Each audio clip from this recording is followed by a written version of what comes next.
It's 7 o'clock. Good evening and welcome. We're live on screen again with AYV on Sunday.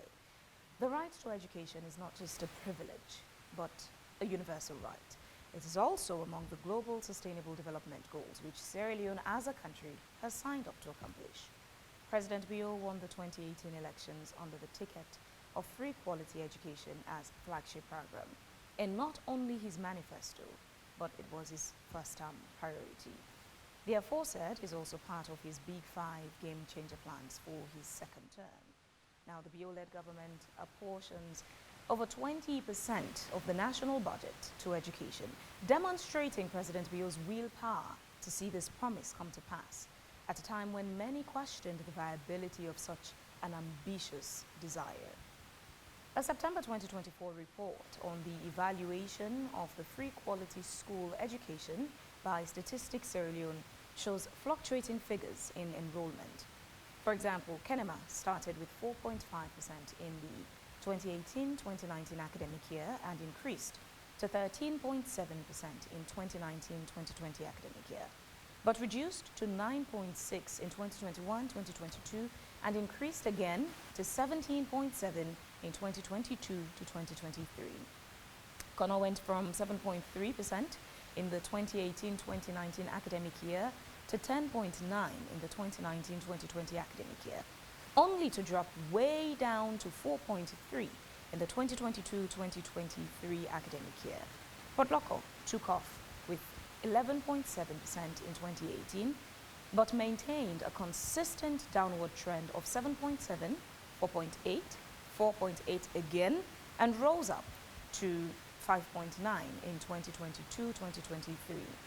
Western urban area started with 9.3 in 2018-2019 and dropped to 8.3 in 2019-2020, but took a consistent upward trend, 15.3, 20.6, and 21.4 in 2020, 2021, and 2022 respectively. However, Falaba and Banff reported 1.5 and 2.0% respectively for 2022-2023. As government highlights gains in the free quality education program, the Center for Accountability and Rule of Law (CAL) has released a report highlighting significant challenges in the implementation of Sierra Leone's free quality school education program. The report assessed schools in Freetown and other parts of the country.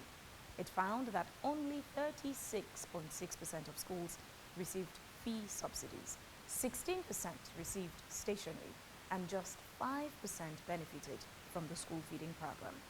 CAL disclosed that inconsistencies in payments and supplies, spoiled food, and demands from officials in the feeding program have undermined service delivery and teacher performance.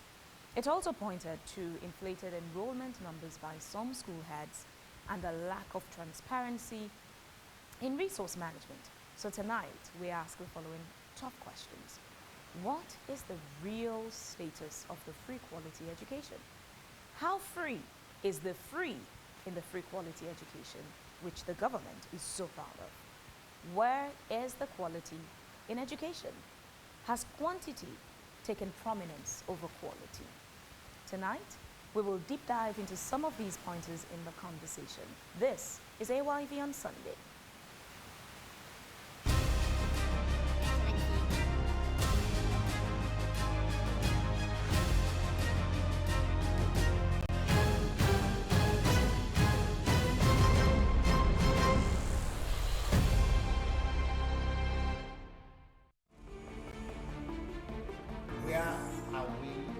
AYV on Sunday. Hello and welcome. Please allow us to take you on an everlasting journey of hard-hitting journalism. No spin, no filter, just the truth. On AYV on Sunday, we ask the questions that many are afraid to ask, and to test the level of sincerity and integrity of the people who have the power to shape our world. From the bureaucratically minded corridors of power and the seats of the president, to the deafening voices of the people that actually matter. What you should know is that ours are not just mere conversations. They are accountability personified, live, unfiltered, and in your face. A live audience of 10 persons will also be included in each edition of the program on first come, first included basis. Hello and welcome. I am Phebean Swill. And I am Victor Jones. And this is AYV on Sunday.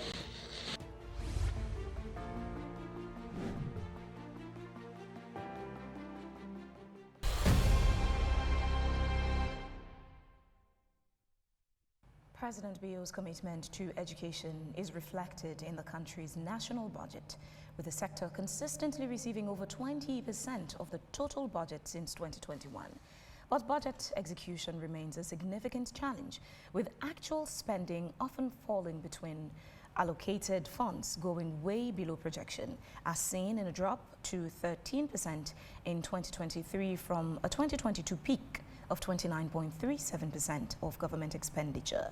Now, the Free Quality School Education Program is the government's flagship initiative, but despite increased overall funding and enrollment, spending per pupil has declined due to rapidly growing student numbers.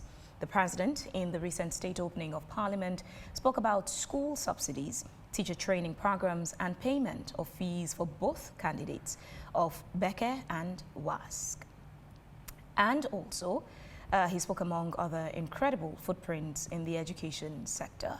The school feeding program and curricular review are all parts of the fantastic progress made so far, according to President Meheux. But there are still impeding challenges regarding teacher welfare and equitable condition of service. Despite payment of school fees for pupils, there are stories of extra charges from school authorities coupled with the staggering nature of payment of subsidies. The government has managed to pay subsidies for last academic year.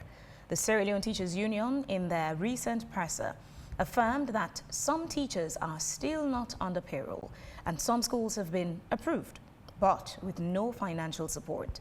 Tonight, we ask the following relevant questions. Are there prospects for us to reach at a specific juncture where there would be no more strike actions for subsidies in the subsequent years under President Meheux's leadership? Is Sierra Leone better off without the free education and putting premium on quality public education? If under President Meheux's leadership, his legacy flagship project struggles to survive, what will be the future of the Free Quality School Education Program when he leaves office? This is AYV on Sunday, and I am Phebean Swill. Good evening and welcome. Thank you very much for joining me tonight. You're highly encouraged to participate in the program by simply dropping a comment or question through the comment section of our Facebook page, AYV News. That's your platform, and at some point we will definitely read out your messages. On the panel tonight are Mr. Sylvester Meheux, he is basic education expert, Foday Kuyateh, Regional Secretary, Sierra Leone Teachers Union, and Abdul Razak Kamara, Chairman, Conference of Principals. Good evening, gentlemen. Thanks for joining me tonight. Good evening. May I also mention that we invited Augustine Bamie Anthony, who's the communications specialist of the Ministry of Basic and Secondary School Education. He consented yesterday to come to the program, but he declined this morning, saying he was instructed by the leadership of the ministry to not be part of the program. Again, good evening, gentlemen. Thanks for joining me. Thank you very much. Let's start off with SLTU and get it clear of the way. There was a strike action before the reopening of schools. Government said they released, they had issued the payment of the subsidies, and SLTU said they had not received it. Strike was ongoing. Next we heard you're back. What's the status of the back and forth with the government on the reasons why you were on strike?